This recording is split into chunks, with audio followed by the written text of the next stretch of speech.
Okay, let's begin. Yung una muna yung sa bench decorum muna 'no. Medyo mahigpit kami rito. Kung mapapansin ninyo nasabi ko na rin 'to sa GC, pero ulitin ko na lang, bawal po talaga yung naka-slippers, naka-sandals, naka-Crocs kahit may medyas pa, hindi allowed sa bench.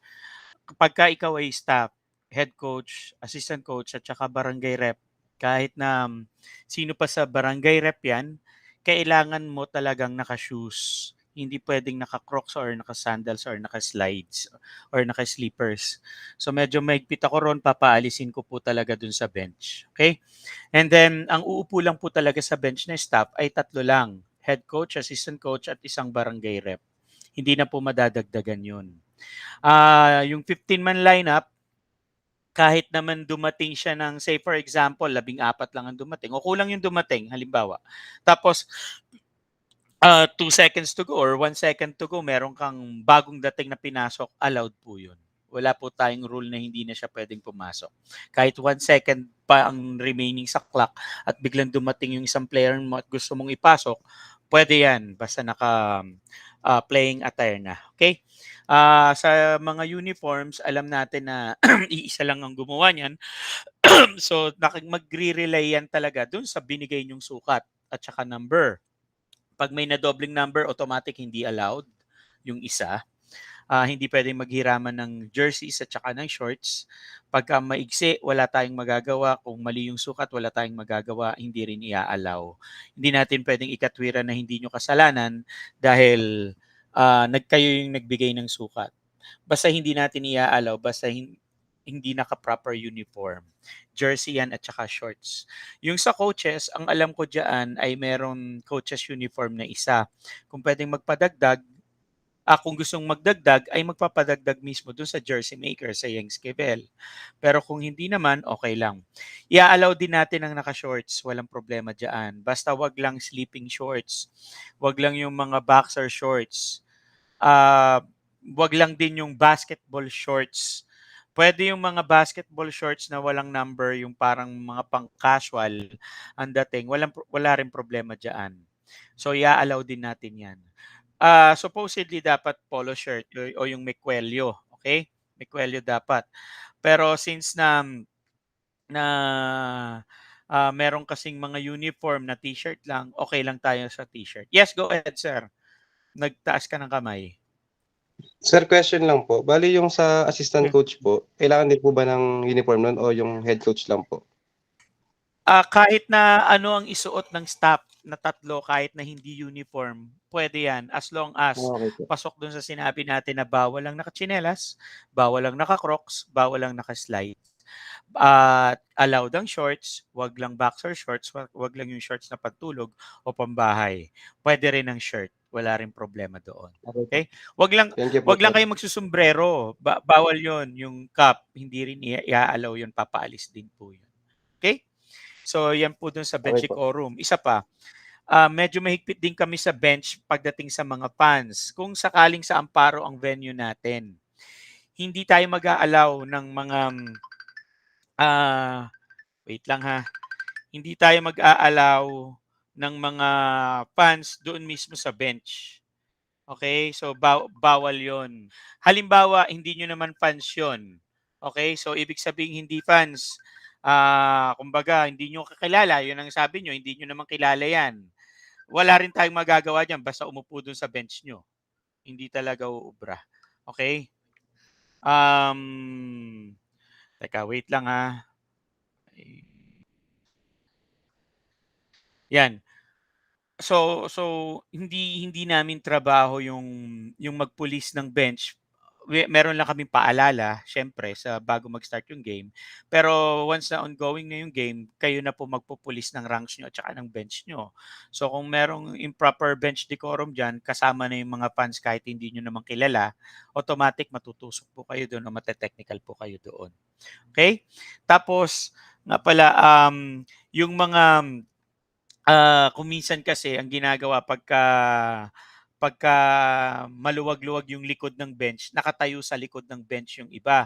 So, parang lusot na hindi naman sila nasa bench, hindi rin po natin i-a-allow yun. Kailangan po nilang umupo, wala pong nasa likod.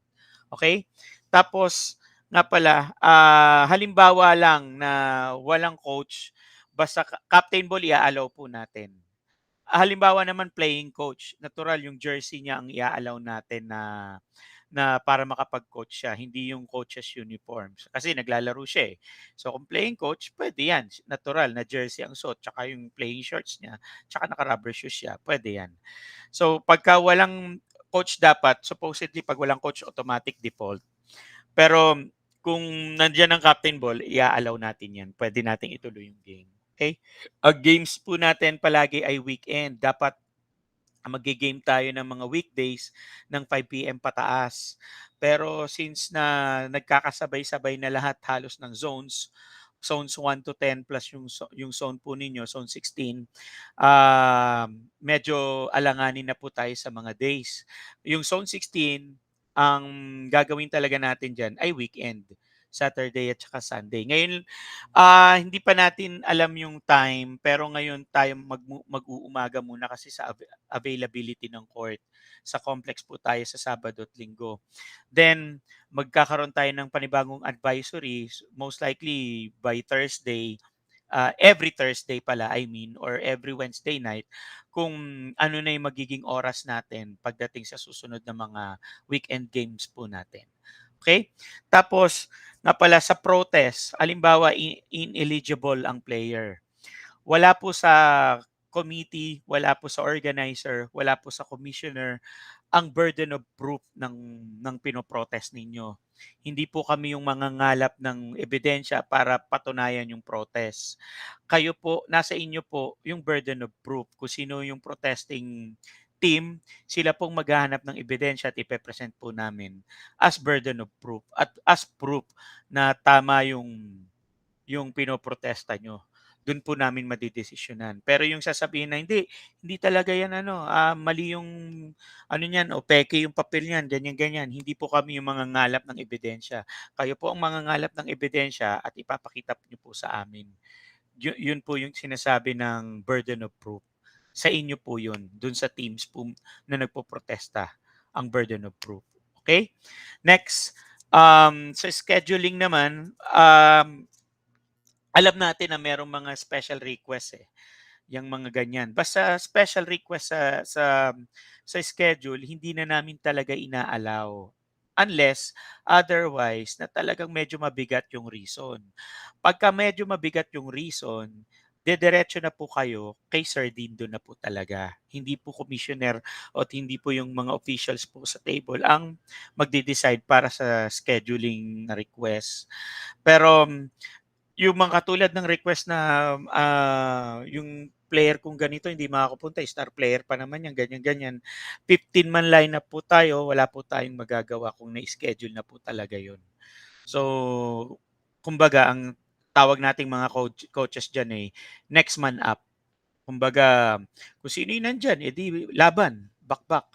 Gano'n lang yung maging mindset po natin. Okay. Magtatakbo 'tong Zone 16 na liga na 'to na every weekend ng mga 6 play dates lang yata, eh. Tama po ba ako, Sir Ralph? 6 game days lang po yata, 'yun yung bilang ko, eh. Tama po ba ako, sir? Sir Strider? Naka-ano yata.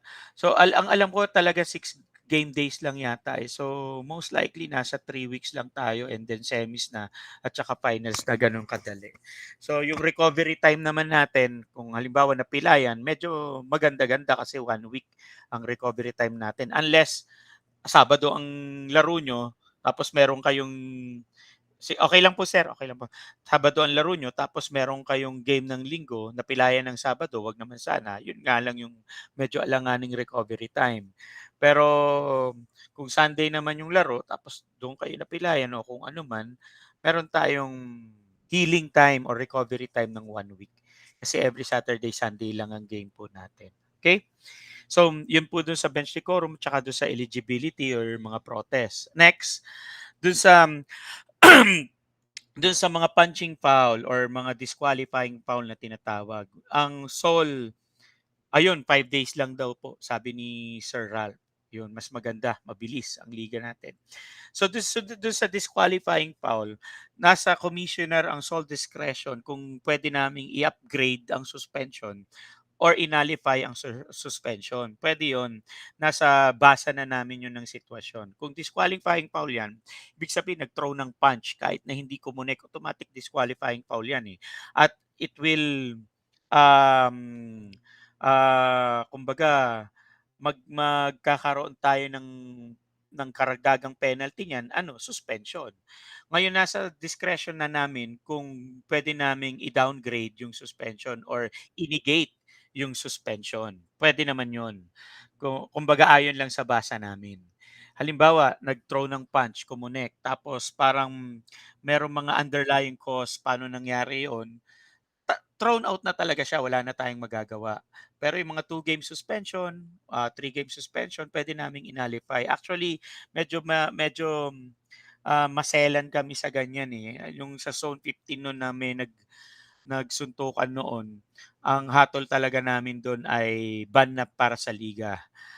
So 'yun ang naging hatol namin. Pero na-downgrade din namin base din dun sa evaluation, assessment namin. So dinowngrade na lang namin ng 2-game suspension or 1-game suspension. Pwede nating gawin 'yun. Okay. So ibig sabihin lahat ng mga rules na nailatag sa atin ay pwede nating ma-assess at ma-evaluate dun sa kung paano natin i-interpret, okay. Lalo na dun sa mga punching foul. Kahit hindi kumunik yan, automatic disqualifying foul yan. Basta ang basa ng referee, nag-throw ka ng punch kahit na ano pang tutol mo diyan na hindi, na sinuwing lang yung kamao, sinuwing lang yung ano, hindi naman sumuntok. Basta ang assessment ng referee at ang read ng referee ay nag-throw ng punch, wala na tayong magagawa ron. Ba-back-upan ko yung call ng referee. Wala po tayong challenge, coaches challenge, wala po tayo nun. Kung ano na yung napito ng referee, decision na niyo yung final na po yun. Okay? Next, dun sa tie break. Dun sa tie break, kung mapapansin ninyo dun sa rules, binago na po namin yan eh, na umpisa naming nilagyan ng tweak yan nung zone 15 hanggang sa dumating yung zones 12, 13, 14 na zones. Binago namin yan. Ito yung changes po. Kung ano man pag-usapan natin dito, ito na yung masusunod. Kung sakasakaling nagkaroon ng tie ang dalawang teams, automatic winner over the other. So medyo madali. Kung ang nag-tie na teams ay 3 o higit pa, magkakaroon muna tayo ng classification of teams. Ibig sabihin, ika-classify natin yung teams according to their win-loss doon sa concerned teams lang. Say for example, si Team A nanalo kay Team B. Triple tie si A, B, C. Okay? Si Team A nanalo kay Team B at si Team A nanalo rin kay Team C. Okay? 2 points ang equivalent ng isang win, 1 point ang equivalent ng isang talo, 0 point ang equivalent ng forfeiture or default. Yun ang tweak natin dun sa, yun ang changes natin dun sa tiebreak. Again, kung triple tie yan o quadruple tie, basta basta 3 or more ang teams na nagkaroon ng tie, automatic i-classify natin siya using point system. Point system, 2 points sa win, 1 point sa loss, 0 points sa forfeiture or default. So, concerned teams lang yung bibilangan natin, hindi yung lahat ng total games nila. So, kung si A, B, and C ay nag-triple tie, tinalo ni A si B, 2 points na siya. Tinalo ulit ni A si C, 4 points na siya. 2 + 2 = 4. Siya yung papasok. Wala na tayong pag-uusapang score. Kung sakasakaling after ng classification ay triple tie pa rin or tie pa rin. Halimbawa, nag-tie pa rin, wala tayong magagawa, nag-tie pa rin eh. Tinalo ni A si B, tinalo ni B si C, tinalo ni C si A. So parang lumalabas na lahat sila ay tagti 3 points, correct? So hindi na resolved sa point system yung tie break. Doon papasok yung quotient system. Ano yung quotient system? Yung quotient system gagamitin natin yung hindi yung lamangan. Ang gagamitin natin diyan, total points for minus total points against. Ng concerned teams lang din. So ibig sabihin ito, total mo yung score mo laban do sa dalawang tatay mong teams, and then ima-minus mo yung score ng mga kalaban yung teams pagka plinas nyo. Yun ang magiging quotient system na gagamitin natin. Kung sakasakaling hindi pa rin na-resolve sa point system yung tiebreak. Halimbawa naman, kailangan ng ranking. So pumasok na si A. Pumasok na si A dun sa point system. Okay? Pero ang problema nating malaki, kailangan pa natin ng second rank or rank 2. Paano madidetermine yung rank 2? Kung ano yung puntusan na naganap between them among those three teams, kahit napasok na yung A, isasama pa rin natin yung result nila sa A. Halimbawa, parehas na tagto 2 points yung B and C. 4 points lang yung A. So, hindi na resolve yung tie. Winner over the other yon. Yung mangyayari dapat. Pero since na triple tie, negated ang winner over the other. So ano ang gagawin? Kasi kailangan i-include natin yung concerned teams eh. Kasama yung A dyan kahit pumasok na. Co-quotient natin, okay? Kung ilan ang total points nila dun sa quotient, yon ang mananaig na number 2 rank. So meaning, total points 4 ng Team B, kasi pasok na yung A, total points 4 ng Team B versus dun sa A and C, minus total points against ng Team B dun sa A and C. Ganon din yung C. Total points 4 ng versus nila sa B at A minus total points against dun sa B and A nila. So ibig sabihin, yung nag-tie pa rin after point system na dalawang team na supposedly winner over the other, hindi natin pwedeng i-apply yung winner over the other doon. Bakit? Kasi originally triple tie yun eh.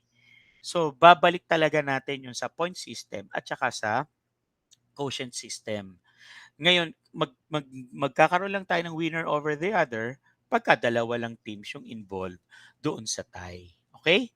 So, yun po yung susundin natin dyan. Sa defaulting time naman po, medyo mahigpit din po kami dyan. Alam natin na medyo political decision dapat ang default kasi nga ito ay palaro ng ating butihing LGU, tatay ng lungsod, si Mayor Along at saka si Congressman Oka Malapitan. So natural, syempre kailangan meron tayong pagbibigay dahil dun sa mga kapitan ng barangay ang kasama rito. Pero syempre kailangan din nating maging professional. Yung isang barangay ay kumpleto, nagtiyaga, gumising ng maaga at pumunta ng maaga, kumpleto sila. Yun ang bibigyan natin ng respeto. So ang defaulting time, okay, is 15 minutes talaga, 15.1. So pagka lumagpas talaga yan ng 15 minutes, automatic default na. Masasabi mo yung default pagka hindi umabot sa 5 ang players mo. Hindi rin pwede yung OTW na, nandito na sila sa sasakyan. Andito na sila, medyo nabara lang doon sa gate ng subdivision. Andito na sila, medyo nabara lang doon sa may saranay. Ganyan-ganyan. Basta yung 15 minutes, once na pinatakbo ko na, automatic yun na yun. Okay? So ibig sabihin, baka mamaya nagse-setup pa kami, hindi naman kami nag-start ng 8 AM. So once tapos nung naka-settle down na kami ay 8:10. So doon ko palang papatakbuhin yung 15 minutes. Okay? Kung mapapansin nyo rin po doon sa scheduling natin is 1 hour each game. Okay? 1 hour each game. Mabilis lang naman talaga yung game eh. So 1 hour each game. Ang isang FIBA official game talaga is 1 hour and 15 minutes. Gano'n lang talaga kabilis. Kaya lang tayo nagiging 1 hour kasi hindi naman natin sinusunod yung halftime break na 10 minutes or to 15 minutes. Hindi. So 1 hour lang talaga ang duration ng isang game. Kung sakasakali 8 o'clock ang isang game, tapos yung game 2, kayo pala ay game 2 at 9 o'clock ang nakalagay sa schedule, automatic dapat before 9 AM nandun na kayo kahit pa regardless. Kahit na tumatakbo pa yung first game. Kahit na beyond 9, naglalaro pa rin yung first game, dapat nandun na kayo. Na pagka alas 9 ang laro nyo, dapat nandun na kayo. Kasi once na natapos yun, automatic, kung kompleto ang kalaban yung team, pasok dun sa 15 minutes na rule ng default yan. Halimbawa, yung first game, bigyan natin ng senaryo. 8 AM ang game ng first game. 9 AM kayo. Si Team C at saka si Team D, 9 AM. Then na-delay. yung game. Overtime. So, 9:15 na hindi pa rin tapos. Last 2 minutes pa lang nung preceding game. Pero si Team C ay nandiyan na, kumpleto na. Okay? Kumpleto na si Team C. Si Team D wala pa. Kahit na hindi pa tapos yung game na yun, wala pa si D. Okay? Tapos biglang natapos na ng 9:20 yung game. 9:20. Then tapos na yan ng 9:20 yan, nandiyan si Team C kumpleto, bilang na yan na 5 minutes. Bilang na yan na 15 minutes yung default. Mahigit na kasi 20 minutes na eh. So ibig sabihin default na yung D right after na natapos yung game 1. So ang susundan talaga natin dito ay yung oras na pinost ni Sir Ralph sa Caloocan Sports na page. Yun talagang susundin nating oras. Regardless, kahit na ano pa ang nangyayari dun sa sinusundan yung game. Kailangan ora mismo kayo pagka natapos na, delay yung game, overtime, natapos na kagad, kung sumampa na ng kinain na yung 15 minutes, automatic yung didesisyonan ka ng default yun dahil kompleto yung kalaban nyo eh. Supposedly, dapat 9 o'clock nandyan na kayo. Huwag kayong magtatanong-tanong sa GC na ano na ng quarter na yung first game. Ano ng quarter yung game ng ganito kasi kami susunod eh. Walang ganun tanungan. Basta sumunod kayo dun sa oras na inilatag ng Caloocan Sports na schedule. So, kung 8 AM ang first game, 8 AM, before 8 AM nandun na kayo. 9 AM ang second game, before 9 AM nandun na kayo. 10 AM yung third game, before 10 AM nandun na kayo. 11 AM ang fourth game, before 11 AM nandun na kayo. So, ganun ang magiging kalakaran natin. Okay? Next, sa warm-up ball. Hindi po kami nagpapahiram ng bola. Ang committee's ball or ang official ball ay gagamitin lang sa official game. Hindi po kami kailanman magpapahiram ng bola para gawin yung pang-warm up. Hindi. Magdadala po kayo ng sarili nyong bola. Okay, mahigpit din po kami dyan sa bola na yan. So, dala po kayo ng sarili nyong bola, yun ang pang-warm up ninyo. Ang suggestion ko, kung sakasakaling ongoing pa yung sinusundan yung game, mag-activation drills na kayo. Instruct nyo na yung mga coaches nyo na, coach, magpa-activation drills ka na, mag-dynamic activation drills ka na. Nang sa ganun, rev up na, naka-prep up na yung mga players mo. Pag buzzer, automatic kayo na yung sasalang, naka-warm up na kayo. So ganun ang gagawin ninyo. Wala nang warm up ng round robin. Bakit? Kasi na-delay na yung game 1 eh. Automatic salang na kayo kagad, hahanapan na namin kayo kagad ng first 5. Sasalang na natin kagad yung starting lineup. Ige-game na natin kagad yun once na may delay. Okay? So, ito pa pala do sa delay, do sa running time, etc. Basket, hindi yan pinapatay. Okay, out of bounds, hindi rin yan talaga pinapatay eh. Unless otherwise na tumapon yung bola sa sobrang layo, talaga magpapapatay ako ng oras. Pero out of bounds, hindi yan papatayin. Okay? Time out lang ang papatayin. Foul lang ang papatayin. Free throw lang ang magpapatay ng oras. Yung in between quarters, magpapatay tayo ng oras. Pero yung basket, out of bounds, habang kinukuha yung bola, dinadampot para mag-inbound, walang patayan yan. Dire-diretso po tayo. Okay, so ganun ang magiging hatulan natin doon sa oras. Okay? Sa tubig, request ng venue, kung sa Caloocan Sports Complex yan,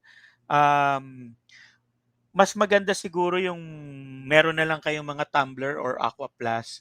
Huwag na kayong magdala ng mga jug nyo kasi nababasa yung court eh. So nag-aalanganin doon pa, tapos meron kayong paper cups na pinang-iinom. Mas maganda siguro kanya-kanyang dala na lang ng tumbler. Kung mineral water bottle ang dala ninyo na malaki, sige fine, pero clean as you go tayo. Once na natapos yung game, damputin nyo yung bottle ninyo, tapon lang natin sa basurahan. Okay? So any concerns? Meron kayong gustong i-clarify dun sa mga nabanggit ko po? Mga sir at ma'am? Hello? Questions? Sir, excuse me Hello? lang po. Yes, go Hello, ahead. sir. Go ahead. About po Go sa ahead. ano, sir, sa substitution, sir. Mm. Yes. Ano po yun, Ano po? from first quarter hanggang fourth quarter kumbaga diskarte na ng coach yun sir 'no? Kasi yung ibang Opo, liga open kasi 'di sub ba may 'yan. mga 5 minutes, eh. Kumbaga natanong ko lang Hindi, din. open sub 'yan, oo. Kahit na Open sub diskarte, sir? gusto niyong magbangko, bahala kayo. Okey Walang sir, problema okey. do'n. Hindi tayo passerelle rule, 'yan 'yun. Okey Kumbaga sir, noted diskarte po. niyo 'yan, okey 'yan. Walang problema do'n sa substitution. Sa timeouts, alam niyo naman yung ruling do'n, 'di ba? By halves ang tawag natin ng timeout, hindi by quarter. So, 2 sa first half, 3 sa second half, regardless kahit kailan mo pa itawag 'yan. Kung tinawag mo na yung 2 timeout mo ng first quarter, wala ka ng timeout ng second quarter. Kung tinawag mo na yung 3 timeout mo ng third quarter, wala ka ng timeout ng fourth quarter. So by half ang tawag natin ng timeout, 2 sa first half, 3 sa second half. Kung hindi mo tinawag yung timeout mo ng second half, tapos sumampa na ng last 2 minutes, automatic bawas na yung timeout mo ng isa. Hindi yan 3. Hmm, So, mm. 2 na lang. Yun ang ruling talaga diyan. Okay? So, by Wala ng half ano ang yun sir, timeout. Hmm, wala ng carry over yun kapagka sir 'di nagamit po wala, yung first at second wala, wala na po yun? Okey sir, wala. okey. O, wala naman talagang gano'n. There Opo, are no retroactive timeouts in FIBA. Wala okey sir. talaga. Oo, hindi 'yun puwedeng i-carry over. Hindi mo nagamit yung timeout mo ng first half, 3 ka pa rin ng second half. Ganyan Okey ang sir, noted po. magiging ano diyan, okey? At tapos Thank you meron po. tayong mga situations na depende sa clock, eh. Kung sa Caloocan Sports Complex 'yan, may 14 second 'yan na na-reset. Kung sa iba 'yan na pinipitik-pitik yung hindi pa gamay masyado yung black box o yung control box, baka hindi tayo magkaroon ng 14 second reset, magiging 24 pa rin 'yan. I-a-advice naman kayo na wala tayong 14 second reset sa clock natin na automatic 24. I-a-advice naman kayong gano'n. Okay, pero kung sa complex siya ng game, meron 'yan, may 14 second reset 'yan, okay. So, mas maganda nga sana kung puro tayo sa complex na lang maglalaro, eh. Kasi umulan man, walang problema, tuloy yung game. At least nasa tabla pa tayo, Coliseum pa. Kaya lang hindi natin bubuksan yung aircon doon. Malamig naman yun sa loob, yung sa complex kasi medyo malawak-lawak yun, okay. So, any other concerns po, mga sir at ma'am? Questions? Anything else? Hello po, mga sir at ma'am, baka may mga tanong pa po tayo? Calling once, twice, thrice. Okay, recap. Mabilis ang recap lang. Bawal tsinelas, bawal slides, bawal sandals, bawal crocs. Kahit naka-medyas pa ang staff ninyo, paaalisin ko po yan. Mahigpit na mahigpit po ako dyan. Bawal din po ang may fans o may asawa o may anak dun sa bench. Paalisin ko rin po yan. Ang nasa bench lang po natin yung 15 players at yung 3 staff. 3 staff is composed of 1 barangay rep, 1 head coach, and 1 staff. Okay? Defaulting time, alam na natin, basta follow the clock, follow your time schedule, yun po ang defaulting time po natin. Hindi natin papakialaman yung sinusundan yung game. Okay? Galleries and requirements po, coach, wala pa po sila. Ay, nga pala, sorry. Okay, isa pa. Hindi natin palalaruin sa Sabado pag wala pa rin kayong gallery at requirement. So you need to furnish that as complete requirement kay Sir Ralph. Okay? Kailangan. Kasi kung wala pa rin yan ng Sabado, automatic, kahit 2 teams pa yung wala, hindi naka-accomplish, double default yan. Medyo kilala naman ako nila Sir Ralph, eh, kilala ako nila Sir Dindo. Basta dinesisyonan ko na kahit na ano pang request ng kapitan, ako po ang masusunod talaga. Ide-default ko po talaga 'yan. Okay, maging responsable tayo doon sa mga hinihingi po sa atin dito sa liga na 'to. Hindi naman po basta-basta yung liga, 100,000 ang premyo po nito, eh. So, wala namang quota ito, libre pa yung uniform. So, maging responsable sana tayo dun sa requirement. Thank you po sa call out ano Sir Ralph, thank you po. So ipo-post ko naman 'to, eh. 'tong video recording na 'to, pero magno-note din ako sa baba dun sa tungkol diyan sa requirement na 'yan kasi para visible din sa kanila, okay. So any other concerns? Anything Sir, last else? na lang sir, last Sige, na go lang po. ahead. Walang problema, go Tawag ahead. dito sir, if in case sir ako po yung head coach po ng Barangay 188, puwede Mm. ba ako magsama ng guest po na kunyari assistant coach ko na kasama ko sa school po, gano'n? Puwede po O kayang gano'n sir basta o kailangan nasa sa barangay po? gallery. Basta Dapat nasa nasa gallery gallery, po. oo. Lagay Okey mo po, na lang sige sa po. gallery, oo. Eto Sige po. ina-allow ko, kasi 3 lang yung allowed doon na sinabi ko, 'di ba? Okey lang Opo, dagdagan niyo opo. basta nasa gallery, walang problema. Ihabol mo, walang problema. Opo, Basta basta nasa within gallery. Caloocan City rin sir, basta Oo, voter walang din po ng problema diyan. Caloocan City, okey po, Walang sige po. problema diyan, oo. Okey sir, Okey lang 'yan. salamat po. Sige po. So any other concerns, questions, anything else? Anybody else? Calling once, twice, thrice? Okay, sige. If none, let us pray na po. Lord God, maraming salamat po sa meeting po na ipinagkaloob niyo po sa amin ngayon. Perang po ulit ng talino, lakas at galing sa pagliliga, Panginoon. Ang aming pong panalangin, ang aming pong liga, pinapaabot po namin sa inyong banal na harapan in Jesus Christ's name. Amen. Okay, salamat. Amen po. Thank you. Thank you rin po sir, thank you rin po Sir Arwin. Salamat po sir, salamat po. Pabor din ng ano yun. Kaya mas yung grupo natin